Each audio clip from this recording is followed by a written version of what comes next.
بسم اللہ الرحمن الرحیم۔ السلام علیکم ناظرین، میں ہوں عبد الرحمن۔ آج کا ہمارا ٹاپک ہے غیر قانونی تعمیرات زرعی اراضی کے لیے خطرہ بن گئی۔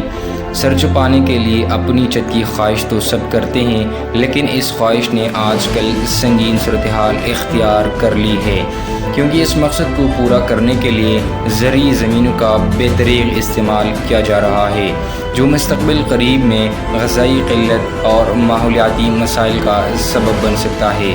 تقریباً 2 کروڑ 6 لاکھ ایکڑز پر مشتمل خیبر پختونخوا رقبے کے لحاظ سے ملک کا سب سے چھوٹا صوبہ ہے۔ بڑھتی آبادی اور ناقص منصوبہ بندی کی وجہ سے غیر قانونی و غیر منظم ہاؤسنگ اسکیمیں اور کمرشل پلازے زرعی زمین کا بڑا حصہ نگل رہے ہیں۔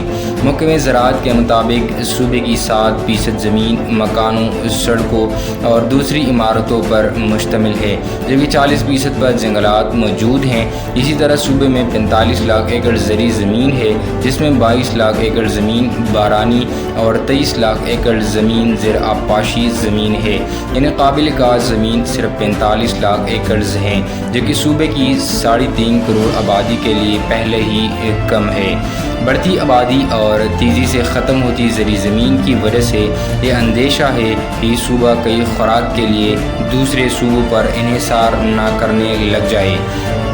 زرعی اراضی پر ہاؤسنگ اسکیمیں اور مختلف کالونیاں بنانے کی وجہ سے جنگلات بھی بری طرح متاثر ہونے لگتے ہیں، حتیٰ کہ بین الاقوامی معیار کے مطابق پاکستان کے تقریباً 25% رقبے پر جنگلات ہونی چاہیے تھی، لیکن ہمارے ملک میں پہلے ہی جنگلات صرف 7 سے 8% رقبے پر تھے، لیکن یہ رقبہ اب مزید 3% کم ہو گیا ہے۔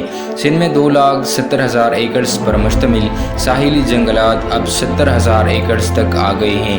کئی ماہرین کا خیال ہے کہ ملک کا جنوبی حصہ ماحولیاتی تبدیلیوں کی وجہ سے سب سے زیادہ متاثر ہو رہا ہے۔